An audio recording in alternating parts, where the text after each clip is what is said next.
नमस्कार, मेरा नाम के पांडे है। बम्बई से कुछ घंटों की दूरी से ये एक सुंदर सी वादी और इस वादी में ये झील आप इसको कह लें या लेक कह लें या दरिया कह लें, जिसका नाम है पावना।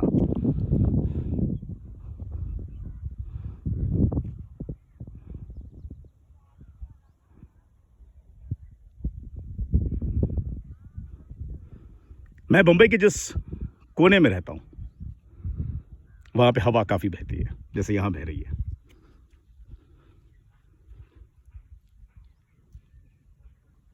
लेकिन जो यहाँ हवा है वो शुद्ध सात्विक देसी हवा है, जिसमें कोई आवाज़ नहीं है, जिसमें किसी भी प्रकार की भ्रामकता नहीं है। It's a pure air. You can listen to it, you can hear it.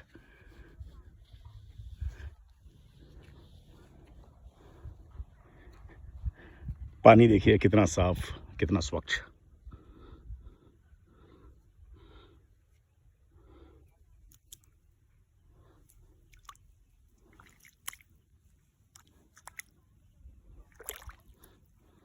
जब पानी पे आपके पैर पड़ते हैं तो आपको ऐसा लगता है कि राग केदार,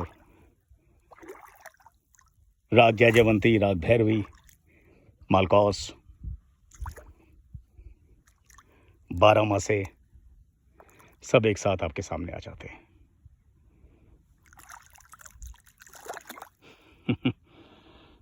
अजीब सी खनक है, जैसे कि कोई नई नवेली दुल्हन पहली बार जब अपने ससुराल आती है तो जो उसकी पाजेबें हैं जब आवाज़ करती हैं रात में, जब वो पानी पीने के लिए उठती है,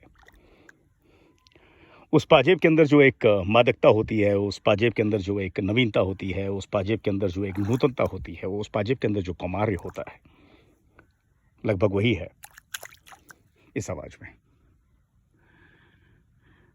सामने से ऊंचा किए हुए पहाड़ और छोटी छोटी घासें जो पानी के अंदर से ऊपर आती हैं सतह को तोड़ते हुए, और दूर ऐसा लगता है कि क्षितिज और दरिया दो जिस्म नहीं बल्कि एक जिस्म है। उन जिस्मों में ठहराव है, कहीं पे कुछ टूटन है, लेकिन वो टूटन लगता है कि जैसे आसमान और दरिया ने कुछ कपड़े पहन के रखे हैं। कहीं पे मटमैले कलर के, कहीं पे कुछ हरे हरे से सब्ज।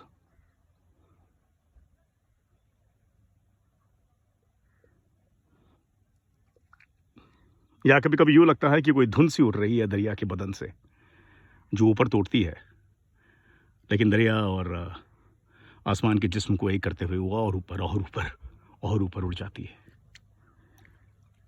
कई साल पहले जब मैं मुंबई आया तो मेरे साथ एक किताब आई जिसका नाम था I am that. I am that जो है वो निसर्गदत्त महाराज के कॉन्वर्सेशन का एक दस्तावेज है, जिनको उनके किसी डिसाइपल ने रिकॉर्ड किया और रिकॉर्ड करने के बाद पब्लिश किया। तो महाराज जी से किसी ने सवाल पूछा कि जब कोई आपसे सवाल पूछता है तो उस समय क्या होता है, किस तरीके से जवाब निकलता है। तो उस समय जो उन्होंने ये बात कही वो अचानक यहाँ पे मेरे को याद आ गई, तो मैंने सोचा कि मैं आपके सामने रखूं। तो उन्होंने कहा कि जब भी कोई आदमी मेरे से सवाल पूछता है तो आप फर्ज करें कि आप किसी पहाड़ पे किसी दरिया के बगल में बैठे हैं।